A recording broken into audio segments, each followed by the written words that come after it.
The first thing I ever learned about machines was that they always told the truth. People lied. Governments lied. Soldiers lied. But machines? Machines only broke when something inside them failed. That's why I trusted machines more than people. And that's also why I never expected my life to change because of one. Chapter 1. The Mechanic on the Edge of the Empire. My name is Aaron Vale, and I worked in the lowest district of the orbital station Virilia 9. It wasn't a glamorous job.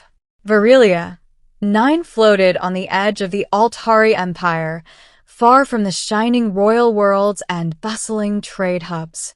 Most people who lived here were miners, cargo haulers, smugglers, or mechanics like me who fixed their broken ships. My shop was small. One workbench, a battered diagnostic console, a rack of plasma tools older than I was, but it paid enough credits to keep the lights on. That morning started like every other. I was elbow deep inside a freighter engine when my assistant drone beeped. Unidentified vessel approaching Dock 7. I didn't even look up. Tell them repairs start tomorrow, I muttered. The drone beeped again. Correction. Royal vessel detected. That made me pause. Royal ships never came to Virilia 9. This station was too dirty for them. Slowly, I wiped grease from my hands and walked toward the observation window. Outside, a massive silver cruiser descended toward the docking ring. Its hull shimmered like liquid metal, and on its side burned the unmistakable emblem of the Altari Royal Fleet. The Queen's crest. My stomach tightened. Royal visits never meant anything good for people like me. Chapter 2. The Queen's Arrival. Within an hour, half the station was sealed off. Armored soldiers flooded the corridors. Tall. Elegant. Alien. The Altari were beautiful in a terrifying way. Taller than humans, their skin pale like moonlight, their eyes glowing faint violet. Even their soldiers moved like royalty. I was closing my shop when the door slid open. 3 soldiers stepped inside. Behind them walked a woman wearing a dark royal cloak. Everyone in the Empire knew that face. Queen Lysara of Altari. My heart nearly stopped. I dropped the wrench in my hand. Why, Your Majesty? She raised a hand. You are Aaron Vale. Not a question. A statement. I nodded nervously. Yes, Your Majesty. She looked around my tiny repair shop. Dusty shelves. Oil stains. Scrap metal piles. Then her glowing eyes returned to me. My flagship requires repair. I blinked. Your flagship? One of the soldiers stepped forward. The Queen's starship suffered a critical engine failure. Our royal engineers have been unable to fix it. I laughed nervously. Then you should find better engineers. The Queen's expression didn't change. They recommended you. That made even less sense. Why me? The Queen walked closer, studying me as if I were a puzzle. Because you fixed a hypercoil reactor last year that 3 Imperial stations declared impossible to repair. My throat tightened. That was luck. Her lips curved slightly. No, mechanic. She leaned closer. That was skill. Chapter 3. The Impossible Engine. The royal flagship was enormous. Standing inside its engine chamber felt like being inside a metal cathedral. Power cores taller than buildings hummed with unstable energy. Dozens of royal engineers stood around the main reactor. None of them looked happy to see me. One of them sneered. This is the human mechanic? Another muttered. A common repairman touching the Queen's ship is insulting. Queen Lysara ignored them. She looked at me. Can you fix it? I walked toward the engine. The moment I saw the damage, my eyes widened. The hyperdrive stabilizer was completely burned out. But that wasn't the strange part. The damage looked deliberate, like someone had sabotaged it. I turned to the Queen. Did this ship come under attack? She paused. Why do you ask? I pointed at the reactor. Because this wasn't an accident. The engineers went silent. The Queen's violet eyes narrowed slightly. Explain. I crouched beside the stabilizer. Someone rerouted the power flow to overload the core. Gasps echoed through the chamber. I continued. If the ship had jumped to hyperspace like this, the entire reactor would have exploded. The Queen's voice grew cold. Destroying the flagship and killing everyone aboard. Exactly. One of the engineers stepped forward angrily. That's impossible. I shrugged. Then explain this. I activated my scanner. The sabotage signature appeared instantly. Someone had tampered with the engine. The chamber filled with tense silence. Finally, the Queen said quietly, "Can you repair it?" I stood up. Yes. And how long will it take? 6 hours. Every engineer in the room stared at me like I'd gone insane. One of them whispered, "We spent 3 days trying." I smiled. You were trying to replace the reactor. I pointed at the damaged stabilizer. You only need to rebuild the magnetic regulator. The Queen watched me with growing interest. Begin immediately. Chapter 4. The Princess. 4 hours later, I was halfway through the repair when I heard footsteps behind me. A calm female voice spoke. You are not Altari. I turned. Standing near the observation platform was the most beautiful alien I had ever seen.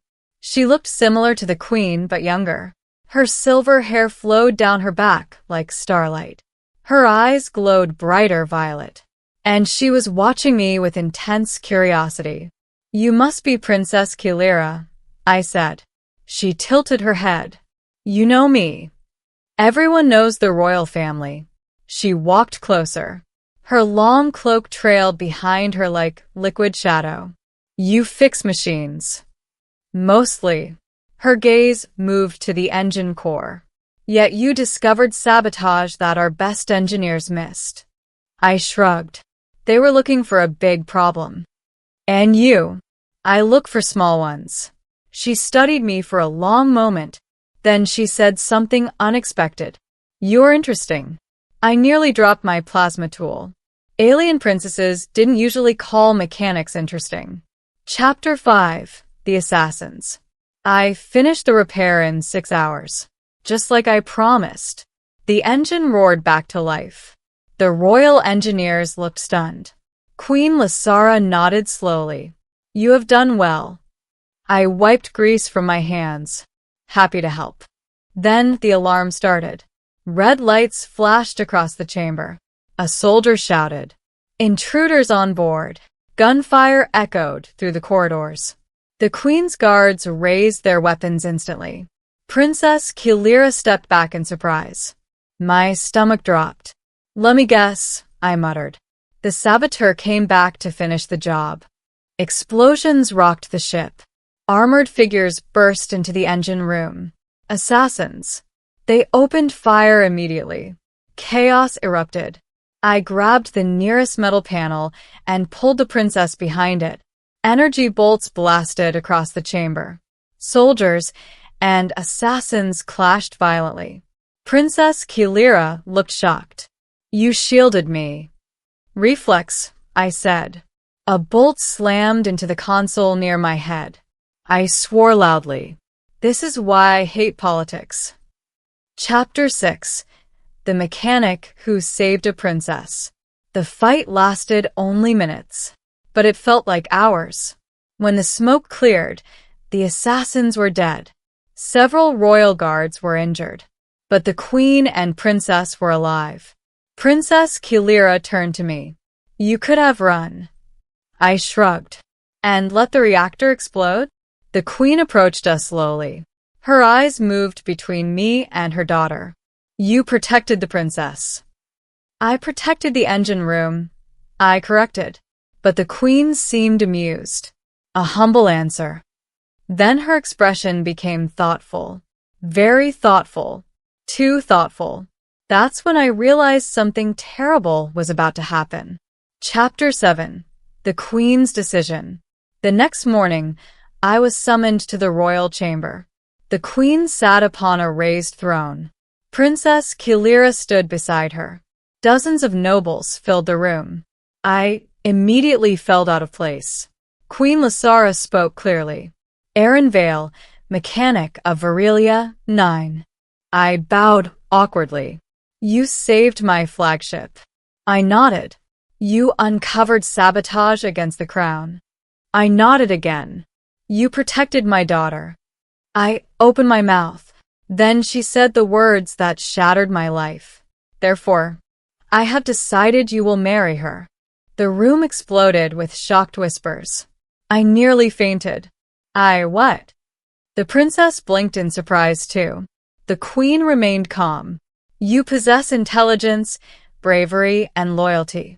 I raised my hands. I fix engines. She nodded. And yet you stood against assassins. The nobles looked furious. One of them shouted, "A human cannot marry the royal bloodline." The queen's voice turned icy. Silence. The entire chamber fell quiet. She looked back at me. My decision is final. I stared at the princess. She stared back. Neither of us knew what to say. Finally, I whispered, "This is insane." Princess Kilira leaned closer. Her lips curved into a small smile. Perhaps. Then she whispered something that made my heart skip. But I am curious to see where it leads. Chapter 8. The Ending. A Mechanic's New Destiny. 3 months later, I stood on the balcony of the Royal Palace world. Billions of stars stretched across the sky. Beside me stood Princess Kilira, my future wife. I still couldn't believe it. "I was fixing cargo ships for months ago," I said. She smiled softly. "And now you are future consort of the Altari Empire." Still sounds fake. She laughed quietly. Then she looked at me seriously. "You know why my mother chose you? Because I fixed her engine? Because you're not part of our politics." I thought about that. The nobles. The assassins. The sabotage. "Your empire is falling apart," I said.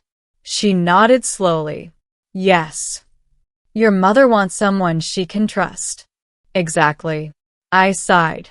"So, I married into an alien royal family to become what?" She looked into my eyes. A new beginning. Far below us, the lights of the capital glowed like galaxies. For the first time in my life, the future looked enormous, terrifying, exciting, and completely unpredictable. I had been an ordinary mechanic. Now I was about to become part of the most powerful family in the galaxy. I still didn't know if it was destiny or the universe's strangest repair job. But one thing was certain. This story was only just beginning.